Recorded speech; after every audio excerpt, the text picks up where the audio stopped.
नमस्कार दोस्तों, आज की कहानी है आपकी हिम्मत कैसे हुई नंदोई जी। मोहित, बहुत किस्मत वाले हो तुम जो इतनी खूबसूरत बीवी मिली है तुम्हें। उनकी आंखें तो झील से भी गहरी हैं और रंग दूध से भी सफ़ेद। दाद देनी पड़ेगी तुम्हारी पसंद की। दुनिया की सबसे खूबसूरत लड़की तुम्हारे हिस्से में आई है, मोहित के जीजा विवेक ने कहा। जीजा जी, मेरी नेहा सिर्फ रूप की सुंदर नहीं है, मन की भी बहुत सुंदर है और उसकी इतनी तारीफ करने के लिए धन्यवाद, मोहित ने कहा। मोहित और नेहा एक ही कॉलेज में पढ़ते थे। दोनों ने अपनी पसंद से शादी की थी।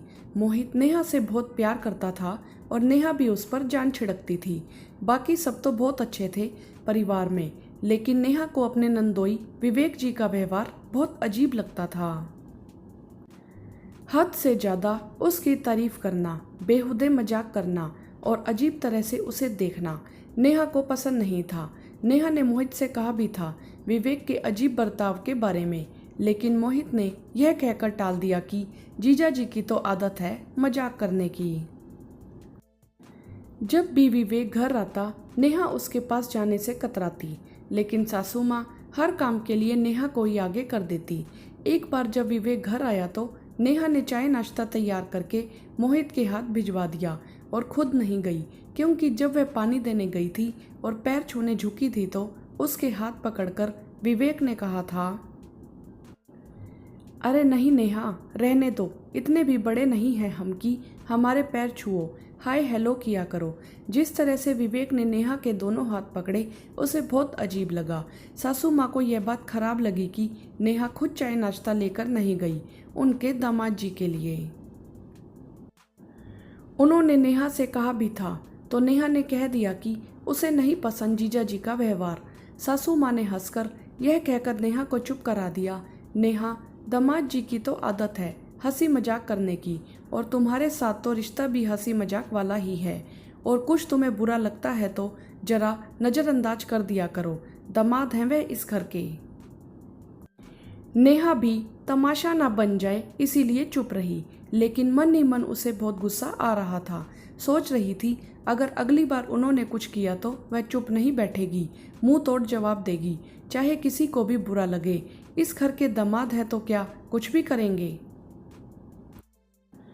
कुछ दिनों बाद विवेक फिर आया। नंद तो पड़ोस में गई थी, कोई सहेली थी नंद की जो बीमार थी काफ़ी दिन से, उससे मिलने, और साथ में सासू माँ को भी ले गई।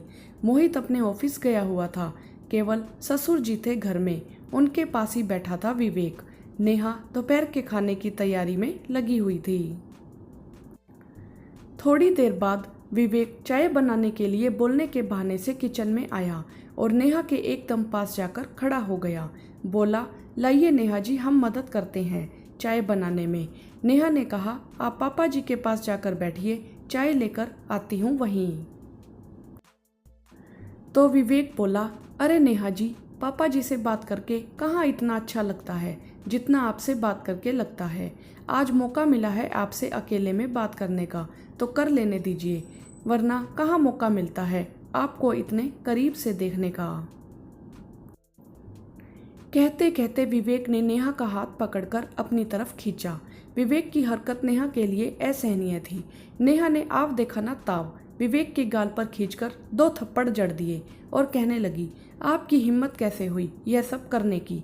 घटिया किस्म के इंसान हो यह तो जानती थी, लेकिन इतना गिर जाओगे यह कभी नहीं सोचा था।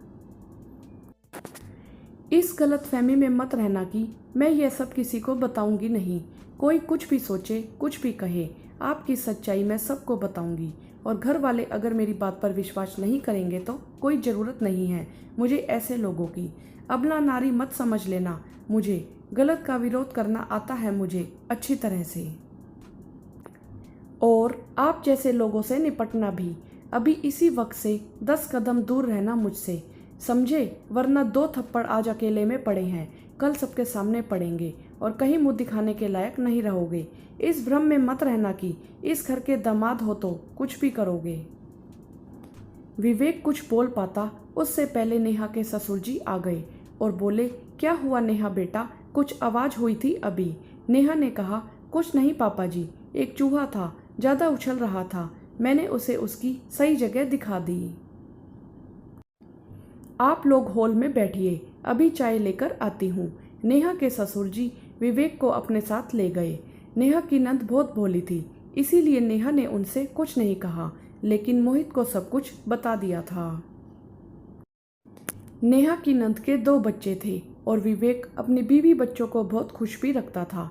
उस थप्पड़ के बाद अक्सर नेहा और विवेक का आमना सामना होता था, लेकिन बस दूर दूर की राम श्याम थी। नेहा ने उस दिन जो बहादुरी दिखाई, उसका प्रतिफल यह हुआ कि विवेक हमेशा उससे दूर ही रहता।